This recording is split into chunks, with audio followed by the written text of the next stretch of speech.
Bonjour à toutes et à tous et bienvenue dans ce nouvel épisode de WWE News.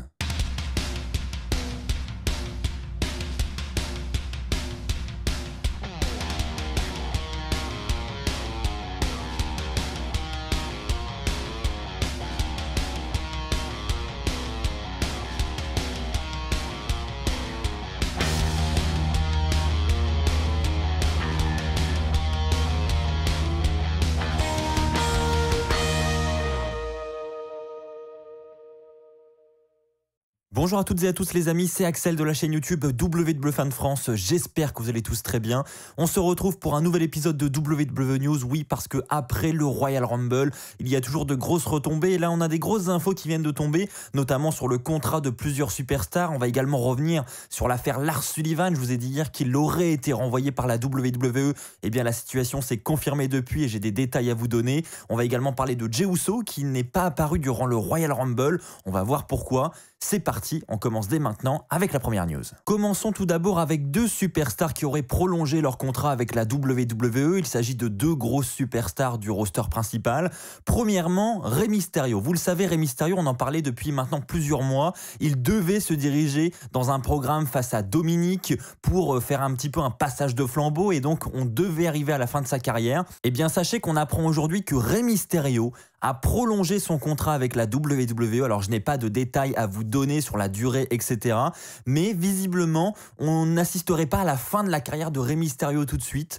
Certainement que Rey Mysterio attend le retour des fans pour mettre en place cette storyline autour de Dominic et de lui-même pour avoir un départ un petit peu plus marquant. Je pense qu'un départ en retraite dans le Thunderdome sans public où on n'a que des écrans avec des gens en virtuel, c'est vraiment dommage. Je pense qu'on a tous un petit goût amer du départ en retraite de l'Undertaker. On aurait tous aimé que ce départ se fasse devant une foule bondée dans une arène.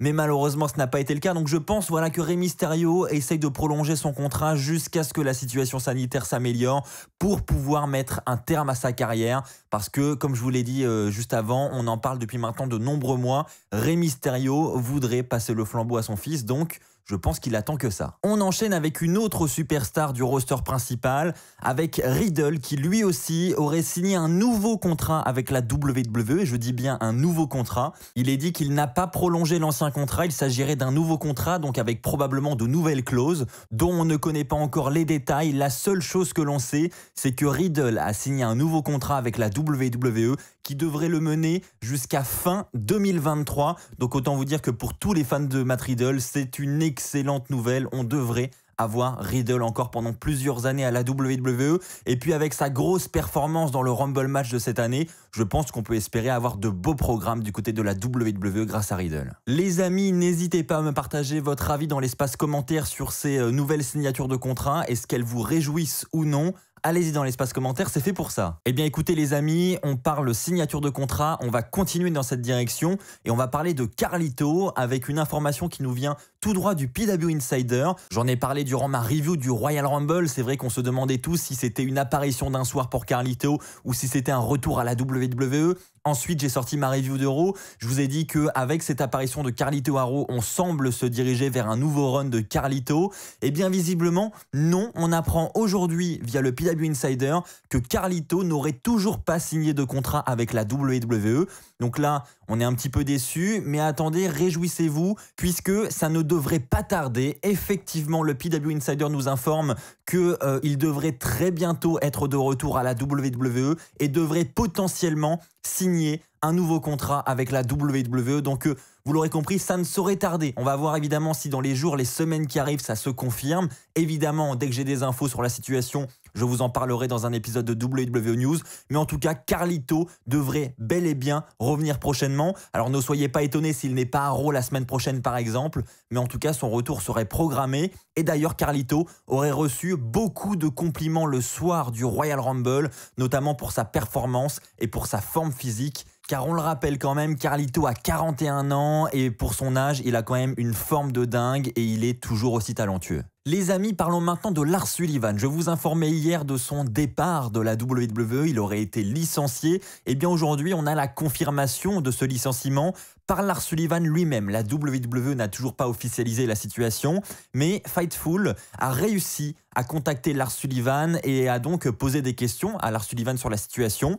Lars Sullivan a dit que son contrat a effectivement été arrêté, mais que la rupture de son contrat s'est très bien passée. Lars Sullivan reconnaît tous les faits qui lui sont reprochés, il se sent responsable, il dit qu'il est sans cesse en combat avec son anxiété, il dit que malgré l'absence des fans dans le Thunderdome, il avait toujours des problèmes pour manger et dormir à l'approche des shows, et donc il dit qu'il comprend clairement la décision de la WWE. Et il termine même par dire qu'il devrait arrêter sa carrière de catcheur. Il n'a pas envie de continuer. Donc ce serait la fin de Lars Sullivan, le catcheur. Là aussi les amis, n'hésitez pas à partager votre avis dans l'espace commentaire. Est-ce que selon vous, la WWE a pris la bonne décision en licenciant Lars Sullivan? Les amis, on continue cet épisode de WWE News avec Jey Uso qui n'était pas présent durant le Rumble match. Et donc là, je pense que vous êtes très nombreux à vous demander pourquoi. Parce que Jey Uso avait annoncé du côté de SmackDown officiellement sa participation. Donc on était tous surpris, je pense, de ne pas le voir dans le Rumble match. Eh bien, on apprend aujourd'hui via Dave Meltzer que Jey Uso n'aurait tout simplement pas été autorisé par les médecins de la WWE à entrer dans le Royal Rumble. Alors je n'ai pas de détails à vous donner sur cette blessure. Évidemment, on espère qu'il n'y a rien de grave et que tout va rentrer dans l'ordre pour Jey Uso. On ne connaît pas non plus sa date de retour. Quand est-ce qu'il va pouvoir catcher à nouveau? On sait que son frère, lui, Jimmy Uso, est absent pour blessure depuis de nombreux mois.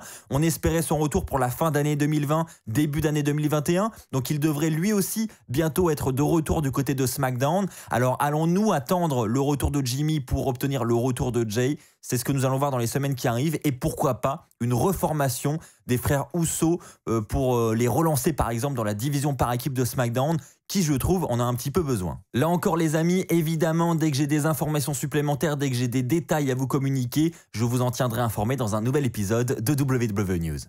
Et enfin les amis, pour terminer cet épisode de WWE News, je vais parler d'une information qui concerne Bad Bunny. C'est le PW Insider encore une fois qui nous rapporte cette info. Il est dit que Bad Bunny serait tout simplement en train de se préparer pour catcher à la WWE. Il devrait avoir un programme avec The Miz et John Morrison dans les prochaines semaines. Et il est même dit que Bad Bunny pourrait prochainement avoir un match du côté de WrestleMania 37. Alors est-ce que tout cela va se confirmer? On semble réellement prendre la direction d'un futur match de Bad Bunny. Maintenant, est-ce que ce match aura lieu sur la plus grande scène du monde, WrestleMania? Là aussi, c'est loin d'être impossible puisqu'on sait que la WWE adore mettre en vedette des célébrités pour attirer les yeux du monde entier sur ce show. Donc très clairement, c'est une possibilité à ne pas écarter. Voilà les amis, c'est ainsi que s'achève cet épisode de WWE News. J'espère qu'il vous aura plu. Si c'est le cas, comme d'habitude, n'oubliez pas le pouce bleu. N'oubliez pas également de vous abonner pour ceux qui ne l'ont pas encore fait. On approche à grands pas des 100 000 abonnés. Encore merci à tous. On se retrouve très vite pour de nouvelles vidéos. D'ici là, portez-vous bien et n'oubliez pas, soyez toujours très fiers d'être fan de catch. Allez, bye tout le monde.